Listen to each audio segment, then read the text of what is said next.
Hey, my name's Andrew Garritson, and I am 27 years old, and I suffered from an eating disorder for approximately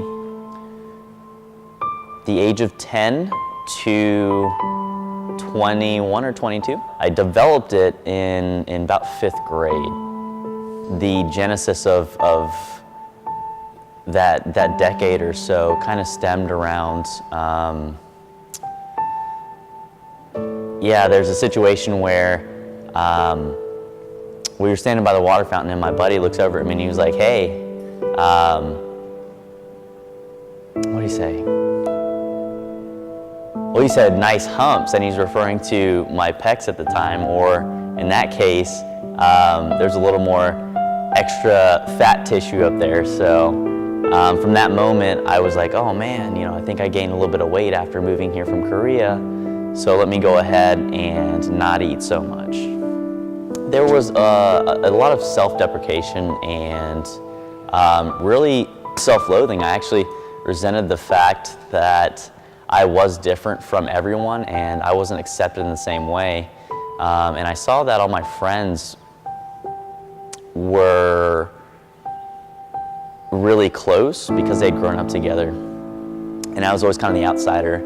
And then looking differently from my peers was very much a thing initially as well. I do remember some earlier thoughts of, as I would experience a little bit of hunger towards the end of the day, I would feel really resentful in a way, and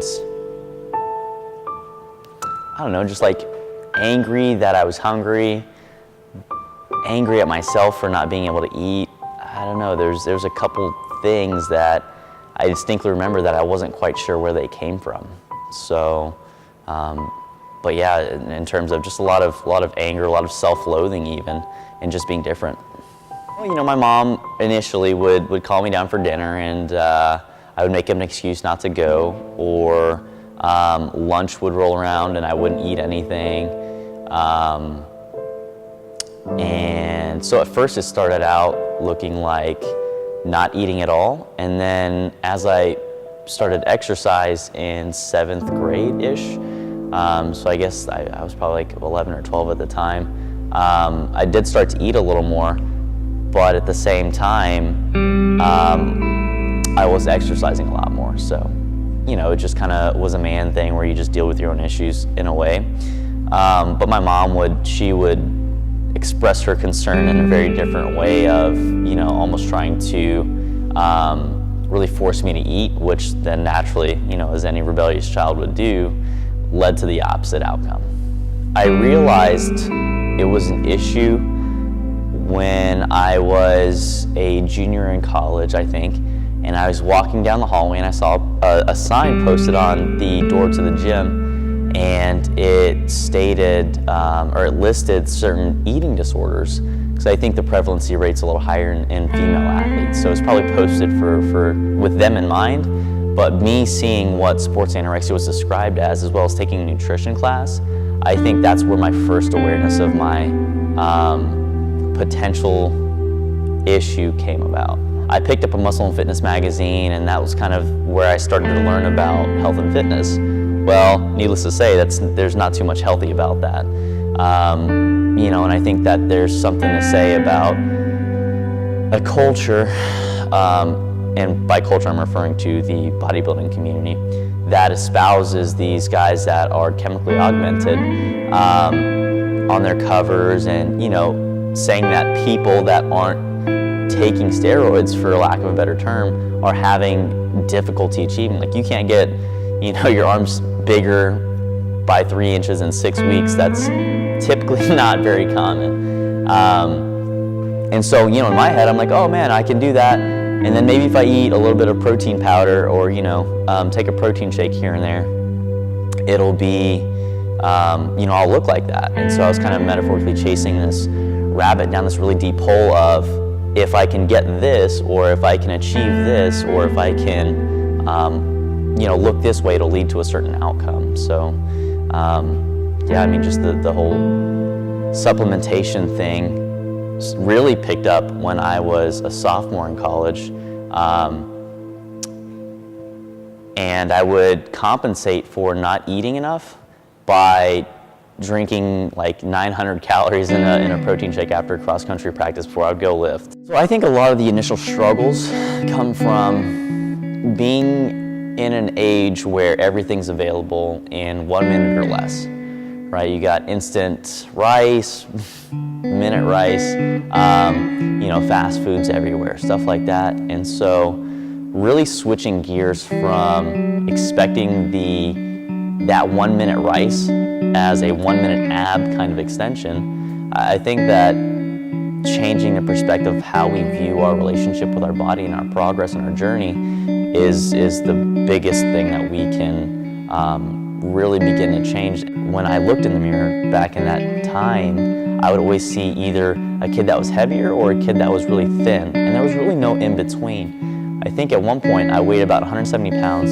I'm 5'8", weighed about 170 pounds, and I had about 3% body fat. And I was like, man, I'm still small and I'm still fat at the same time, and it's a really confusing place to be. When in reality, I mean, if you saw me walk up to the starting line of a cross-country race, which I was running actively at the time, logging about 100 miles a week, and lifting for anywhere from 14 to 25 hours a week, I was probably at least twice as big as every kid around me.